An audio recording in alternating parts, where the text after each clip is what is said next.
Hello and welcome to episode 187 of AvTalk. I am Ian Petchnick here, as always, with Jason Rabinowitz. Hello, Ian. How's it going? It's going all right, Jason. How are you, sir? I'm good. My recording venue is a lot less inspiring this week, unfortunately. Oh, well, just strap some wings on the cat and you'll be all set. She might not like that, but we won't know for sure until I try. With Halloween coming up, I politely request that you at least give it a good shot. Okay, will do. It was a busy week with some unfortunate news coming in over the weekend, which is where we begin the show. Unfortunately, there was a rather significant incident with a Korean Air A330 trying to land in Cebu in the Philippines. The aircraft was landing in poor weather, thunderstorms and rain at the time, a wet runway in very humid conditions. And on its third approach, the aircraft was unable to stop on the runway and continued well off the runway for about 300 meters, going through the ILS lighting towers and coming to rest just before exiting the airport proper. Fortunately, however, no serious injuries were reported. 162 passengers, 11 crew members, and not one of them sustained serious injuries. That's pretty miraculous. That's good to hear. Aside from the damage to the aircraft, which is pretty substantial if you look at any of the images, like the front bottom of the aircraft is kind of gone. It's not there anymore. I don't know where it is, but it's not attached to the aircraft where the nose gear would be. But typically in this kind of accident, somebody gets injured during the evacuation.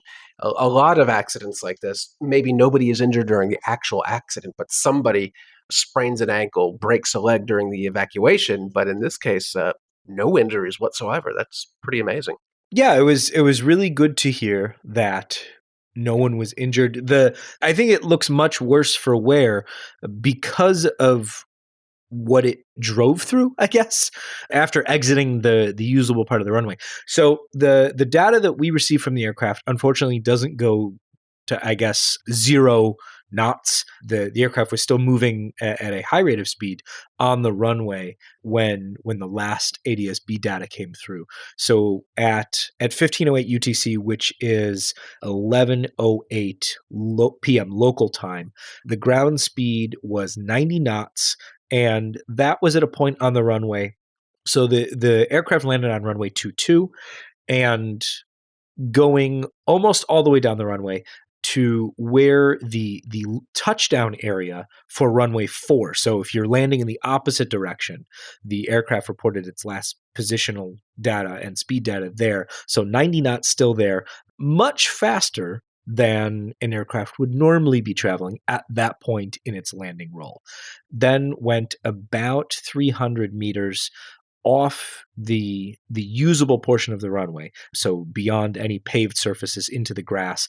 And then you start getting into the ILS lighting towers and things like that. And if you look at the aircraft, and we'll put a link in the show notes to photos post accident, you'll see portions of that lighting array embedded in the aircraft and over the top of the aircraft. So kind of a violent impact even beyond the end of the runway into those ILS pieces, and still no one was injured, and none of that created a fire situation, which is always one of the driving factors for people being injured and or killed, is when the aircraft catches fire, and that thankfully didn't happen here. Yeah, and definitely an advertisement here for runway safety areas. Looking at the satellite imagery on Google Maps, there's about 1,100, 1,200 feet between the absolute end of pavement coming down on runway 22 until you pretty much run into very dense, looks like a residential, a neighborhood or something. I can't quite identify what it is from satellite view because I can only see roofs, but there's a lot of stuff there. JBX wine shop for one, and Bassick Road basketball court, things you don't want to drive an airplane into. And they came quite close to the end of that 1,100 feet. And not all airports have 1,100 feet to spare at the end of the runway. But one thing that really stuck out to me is looking at some of the images of the aircraft that came to rest.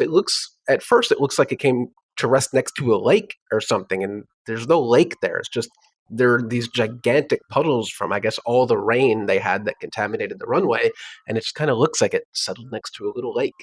Yeah, I mean, it had been raining for quite some time before the aircraft even arrived in the area, and then two go arounds, and then on the third attempt, they they didn't they weren't able to stop on the runway. So obviously, there's an investigation going on. The Philippines is leading the investigation. The South Koreans will be party to the investigation. The French will be party to the investigation as the state of manufacture, and so the BEA will be involved as well. How much involvement each of those organizations have is yet to be determined, but I'm sure we'll be very interested to see the report that comes out of this, to see what the exact runway conditions were and what actions were the pilots taking when they landed the plane. So now we wait for a preliminary report at least. Yeah, and I believe that was the airport's only functional runway at the time. I think they're building or in the stages of completing a second parallel runway. So of course the airport was closed for quite some time ago, but looking at the data of flights on the ground, it looks like things started flowing about 38 hours ago, and then there's a gap until 3 days ago, where the last aircraft to land before that was the incident aircraft, which will no doubt not move again as far as Flight Radar 24 data is concerned, because almost certainly that aircraft is seen its last flight. I mean, the area forward of the engines no longer has a bottom. It is not there. It is departed the aircraft. The bottom skin panel is maybe folded up underneath. I'm not sure. If they don't piece out the aircraft where it sits, I would be very surprised to at least get it away from the runway. But stranger things have happened with airports just leaving aircraft where they lie. That's true. After an accident. So we'll see what happens here. But definitely, I mean, there have been a couple where we're like, oh, maybe they'll repair it, maybe they won't. The BA 777 in Vegas, the Delta 757 in Ponta Delgada.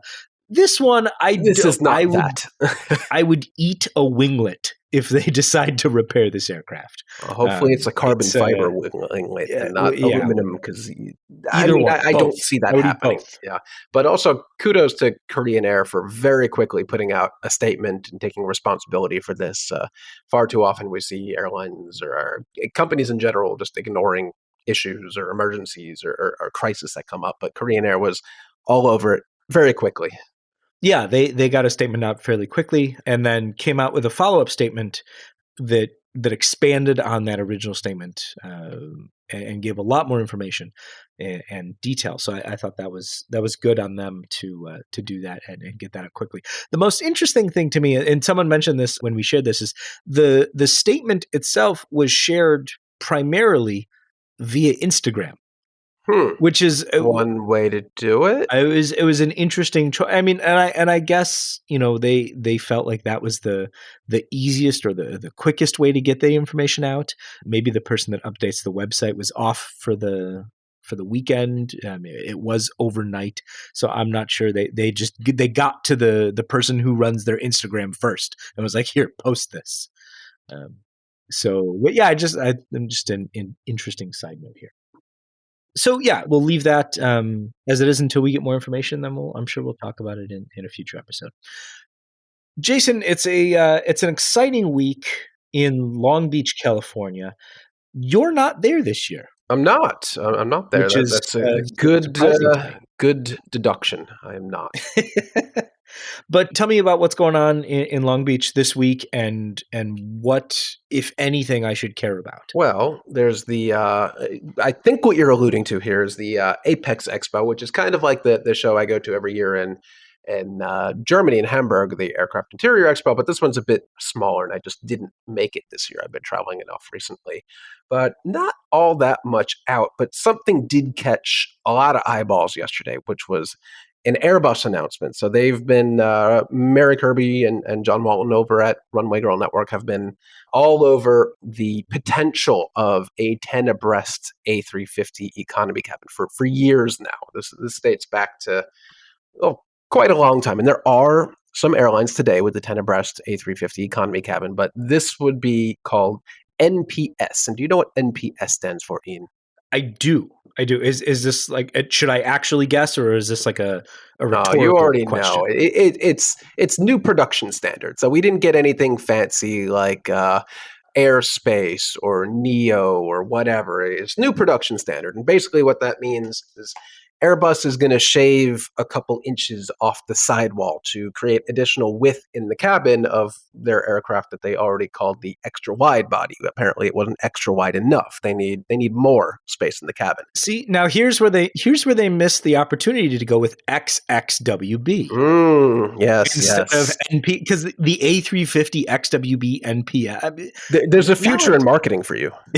maybe, So but I anyway, think they should have gone with the XXWB. yeah. So Airbus slimmed off a few inches from the sidewall, which will make a 343 10 abreast economy configuration on an A350 less miserable because it does exist today on a couple of very low cost long haul airlines like French B, I think, has it. It's not good. It is very squishy. They kind of made a little mistake where they showed a picture of what they said would be NPS to the media that attended the show, but they showed kind of a weird hybrid of old and new where they said, here's a look at an Iberia A350 configuration. And they showed it with 10 abreast. And everyone said, whoa, Iberia's taking 10 abreast economy on an A350. That's terrible. I don't want anything to do with that. It turned out they kind of slapped that slide together at the last minute and didn't actually represent what they were really doing. So Iberia is not actually rolling out 10 abreast A350 economy seats. And later on, when they sent out the same slide deck to media and I guess email, it was a different picture. So that raised some eyeballs very quickly that, oh no, Iberia is going to mainstream 10 abreast seating on the A350. And indeed, no, it's good news that there will be a couple extra inches in their cabin and they will not be installing an extra seat in every row. So what turned out to be panic turns out to be good news. Right. So the MPS is by definition the new production standard. Airbus has figured out this isn't an option that airlines will now This is the choose standard moving or forward. not choose. This is the new production standard. So you'll have more room in the cabin. Great. It's not a ton of room. It's 4 inches. The cross section of the cabin goes from 221 inches to 225 inches in the interior width of the cabin. And they found that space at the armrest level, and they found that space kind of at the head or slightly above the head level, depending on how tall you are. And so the good news here, as Jason mentioned, is that you'll have more room on new build A350s than you did on older aircraft. You'll have a little bit more room. So for Iberia's customers, who they're going to be flying in 9 abreast still, not 10 abreast. I wonder how freaked out Iberia was when they saw that. I'd be pissed if I were Iberia, and maybe I could get an extra aircraft out of them for free. I don't know. How much damage has been done? Yeah, I don't know about that. But yeah, no, I think there was probably an angry email or phone call or something. But it'll give more space within the cabin. But it also opens up other carriers, not necessarily Iberia, but other carriers to make the decision to have a 10 abreast A350 more palatable. And notice Jason before did not say not miserable. He just said less miserable. Less miserable. Other airlines that would have been very hesitant or wouldn't do it at all under the, I guess, old production standard might do it under the new production standard. But I don't know. I look at these and I'm always unconvinced that adding a couple extra seats on board an aircraft that's probably not going out full to the discomfort of all passengers on board. Is that really, really necessary? I guess every airline in the world determined, yes, it is on the 777, but let's not repeat the same fate on the A350. Yeah, I both see your point, but having not run the numbers myself, trust the folks that have run the numbers to come up with the conclusion that yes, it is in our best interest if that's the product we want to provide our passengers. So I think that's a big if at this point. Yep. You know what else is a big if? What's that? If some really strange airline that you wouldn't expect to operate A330 freighters for Amazon, do you know who it is? I do know who it is. It's I do know Hawaiian who it is. Airlines. And this is like probably the most surprising press release I've gotten in a very long time, or the least expected press release. Hawaiian Air will maintain and fly 10 Airbus A330 passenger to freighter converted aircraft under the Prime Air brand. And that is surprising. I mean, it's surprising and not. I mean, so from my mind, I agree with you. Yes, this was unexpected, and it was the announcement or the timing of the announcement that was kind of a surprise. But thinking about what Amazon has been trying to do, this fits in with their model of investing in airlines, because not only will Hawaiian fly A330s for Amazon, Amazon will also take a stake in the airline. Interesting. So they'll fly up to 10 converted P2Fs for Amazon. But the key here is that these aircraft, while they will incrementally increase Amazon's capacity, won't it's not like they're adding 10 aircraft to the fleet, because when they started Amazon, what was Amazon Prime Air, which is now Amazon Air, because Prime Air is their drone delivery service, but they still paint Prime Air on the airplanes that are flying as Amazon Air. That's not And confusing. it's somehow all operated by Mesa. Exactly. So when they first started with these aircraft, they were starting with 767 converted, I don't think any of them were pure freighters, converted 767s. And those aircraft they were old then, they're now end of life. They're reaching that D-check becomes too expensive to bother with age. And so these A330s, what they're going to do is they're going to fill the hole that the retiring 767s are going to leave.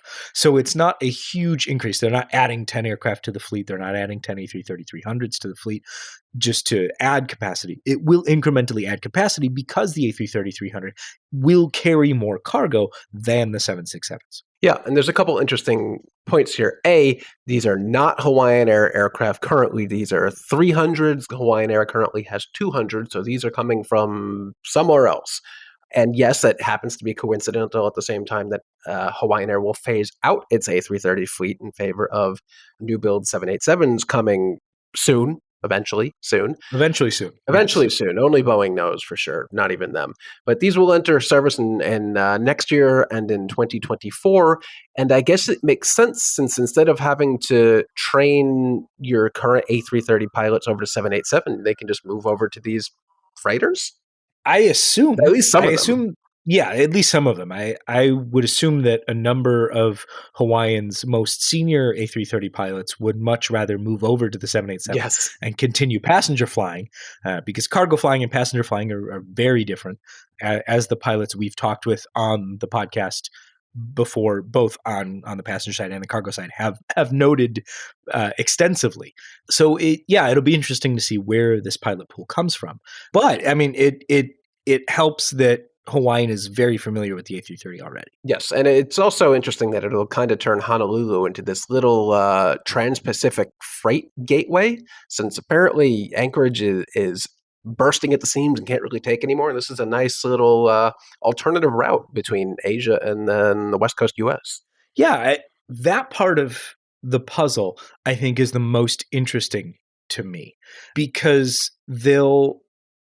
Hawaiian's going to both do kind of trans-Pacific work, but mostly be flying in and out of the Cincinnati hub that Amazon has built up. So it'll be really interesting that they're going to open up a mainland pilot base for the first time for these flights, and then they'll be, or mainland continental US, and then they'll also be growing their existing kind of operations to support the cargo operation. So they're basically starting a whole nother airline. It's interesting. We'll keep our eyes on this.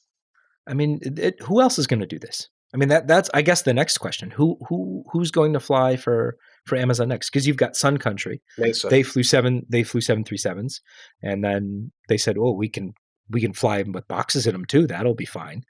You've got Atlas and ATSG.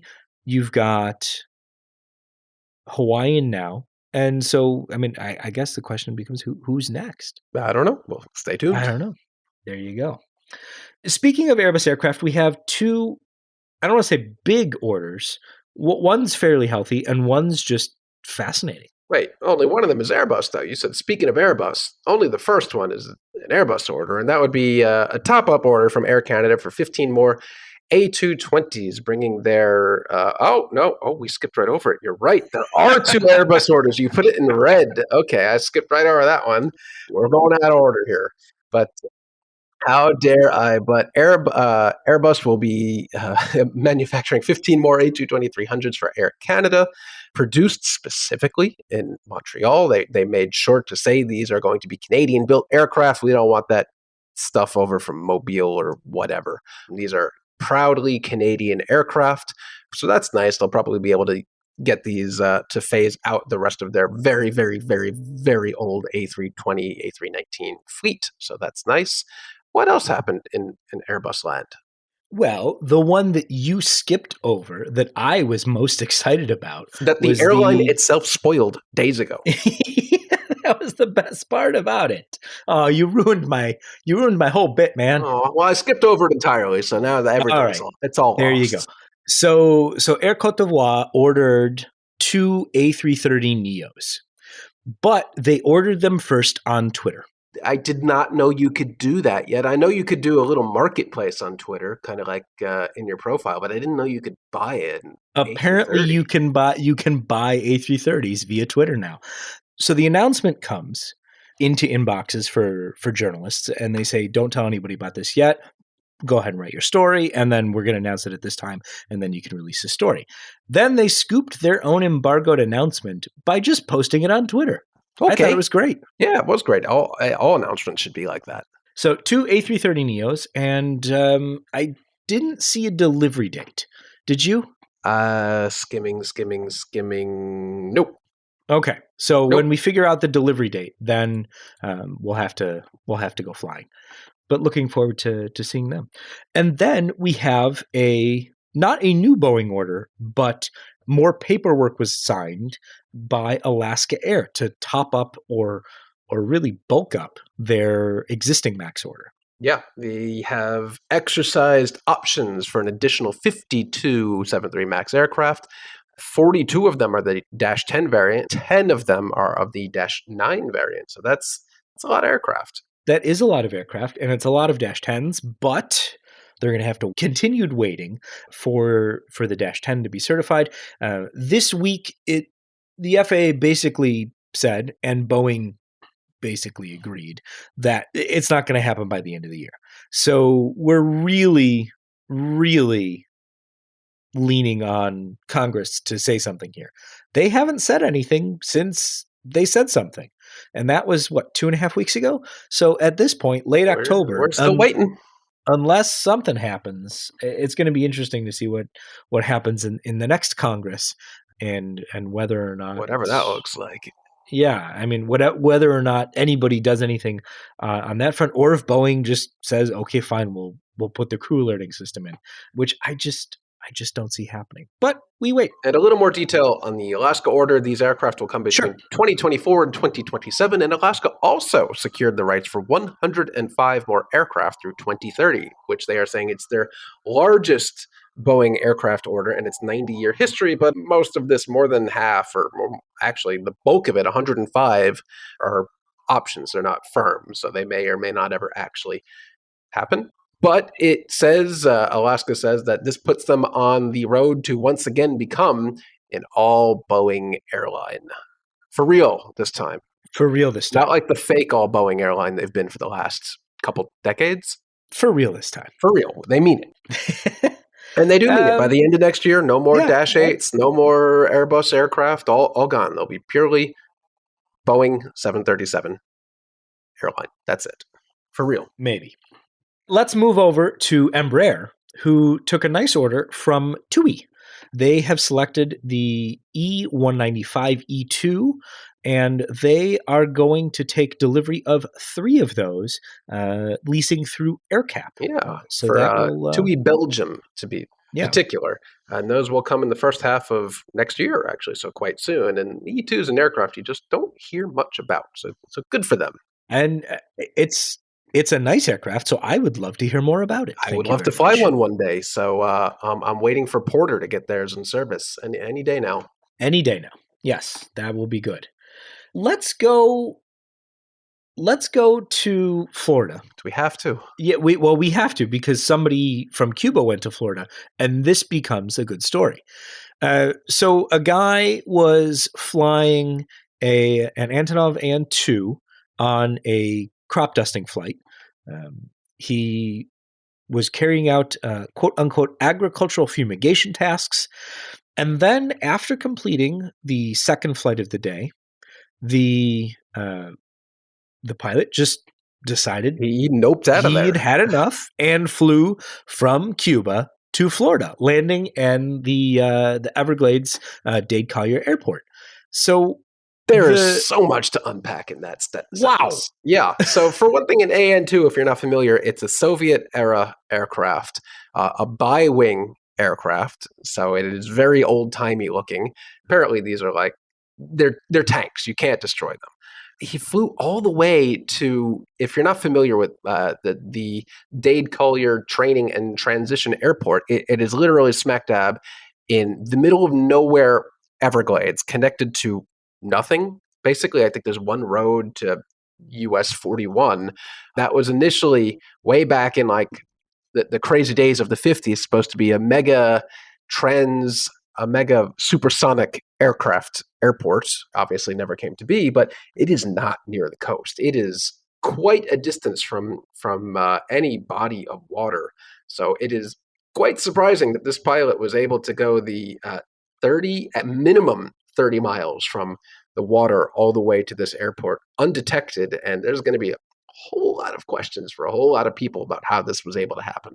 I'm not sure if he made it entirely undetected, because I did see the report that Customs and Border Patrol did intercept him, but he was able to land and was detained upon arrival. The aircraft's still there, to my knowledge.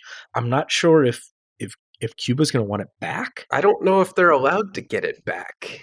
I don't know. I mean, it has no valid U.S. airworthiness. Like, would the FAA give him a special permit to be like, here, take your plane back? I don't know. It's probably going to become an Instagram background piece for anyone who manages to somehow get to this airport.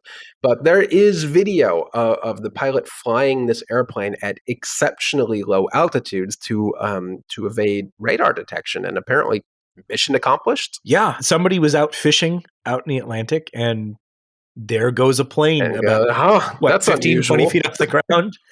Yeah, so it was not something you see every day. No, that's a crop dusting a Cuban AN-2 in the Everglades is a strange sentence to have to say. It did not have that one in the show notes this week ahead of time. No, that's but I hope the migrant, as they say, who landed here in the Everglades finds safety or whatever it is they were fleeing from in Cuba, and good on them. Wow, yeah. So this is an interesting prediction that I guess prediction's kind of the wrong word. Guesstimate, analysis.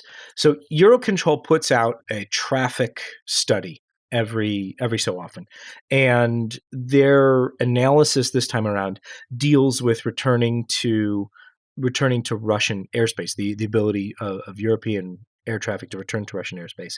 And they plan through 2028 at this point. And their plan through 2028 doesn't have any return to Russian airspace in that time frame. So a rather interesting analysis from Eurocontrol. We'll put a link in the show notes to it, but just something that I wanted to flag, given that it's only 2022 and Eurocontrol is already planning for the lack of availability of Russian airspace whatsoever through 2028. So no optimism there. I don't think the analysis is misplaced or misguided at all. I just wanted to note the lack of optimism. Yeah, doesn't seem like things are going to be changing anytime soon. And even if somehow Russia just gave up and left Ukraine today, things are not going back to normal tomorrow, that things have consequences and things take a long time to stabilize. And that's not to say that airlines transiting Russia was exactly a foregone conclusion in the before times. There were plenty of airlines that never got Russian overflight permits, notably Norwegian long haul when that was still a thing. They never were able to fly over Russian airspace, and they weren't able to fly to a lot of Asian destinations that they wanted to. So even before the invasion of Ukraine, Russian overflight was a complicated, tricky thing, and I can't imagine it's going to be at least minimally that level of still complicated anytime soon. And if Eurocontrol doesn't think so, I can't see anyone else refuting that reasonably. Yeah. Speaking of optimistic, however, this was an interesting conversation that happened this week at the routes conference that was taking place, where airlines and airports get together and talk about where they might fly in the future. And speaking at the conference, Frontier Airlines CEO Barry Biffle said that Frontier is expecting to take delivery of the A321XLR in 2026 and is then considering transatlantic flight. Quote, definitely in consideration. So, okay, good for them. I won't be participating in that social experiment anytime soon. But good for anyone who wants rock bottom ancillary out the wazoo airfares to on a narrow body aircraft to Europe. I mean, others have tried and not succeeded, but maybe Frontier has a secret formula that no one else has had before. They do have animals on their tail. That's true. Their airplanes are cute. So that's a thing. So I don't know if it helps economically. But remember, this is something, again, bringing up Norwegian, that Norwegian tried with the MAX before everything went bad for them. And it didn't work. They stopped doing all of that pretty damn quickly, actually. But if Frontier, where would they even operate these flights from? They don't even really serve any Northeast Gateway. Yeah, so I mean that's the second question. Biffle mentioned Philadelphia. Did they even serve Philly? I mean, I know they have flights out of Trenton, which is Philly-ish. Maybe that's what he's talking Trenton about. to London is a route that I kind of want. I mean, just for fun.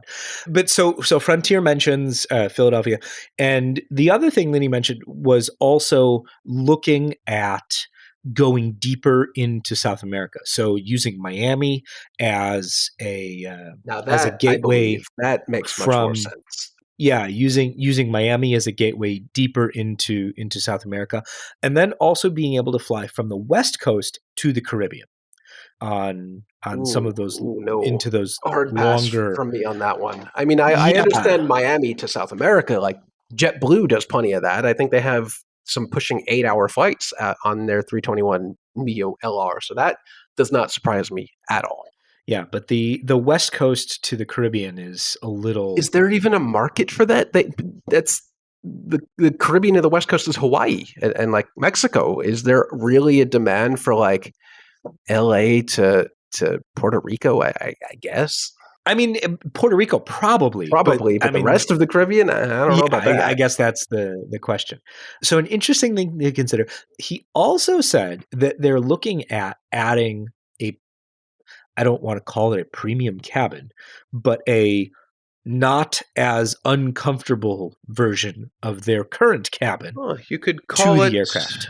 The big front seat. Huh. Interesting. Yeah. In fact, I know potentially a couple hundred Airbus family aircraft with big front seats that they won't need anymore, that you could just take. Oh, that whole thing is going to be a mess when it comes to actually reconfiguring those aircraft. But I don't want to talk about that until they get DOJ approval.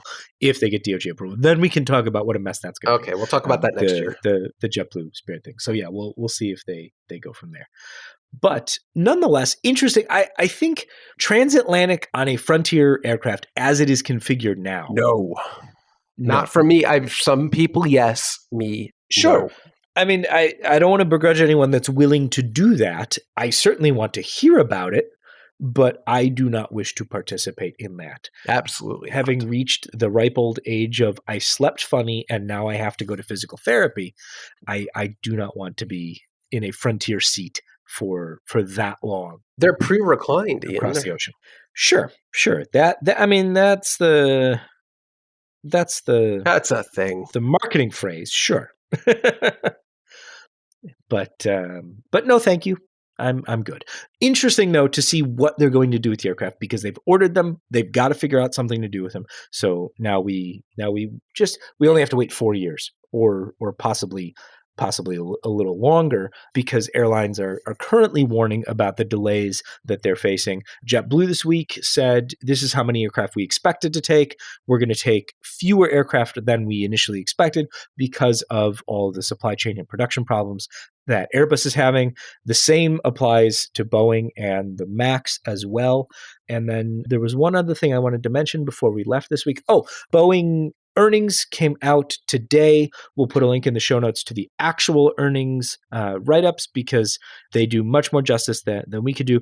But the top line that I wanted to pull out was the fact that CEO David Calhoun has said today that he has no indication from China that they're going to be willing to restart deliveries of the 737 MAX anytime soon or at any date. He has no idea when that's going to happen. So not a positive. No, and that comes positive on the same day where images have appeared of a C919 in full China Eastern livery, I believe, with a decal. Yeah, the first world's one. first C919. So things are not too discreet at this point. Things are pretty intentional. Yeah. So again, we've talked about this in past episodes about how waiting on the 919 to enter service or at least get certified before the 737 comes back into China is a distinct possibility. There have been 737 MAX aircraft in China moving around over the past couple of weeks. Aircraft are getting taken out of storage and being flown around China and for test flights and things like that. But there has been no announcement about any time when they'll return to service or when Chinese airlines will begin to accept delivery of new build 737 MAXs. So for now, we wait. All right. And with that, we have episode 187 in the books. That's a good one. I thought so. I'm proud of us, Jason. We made it through.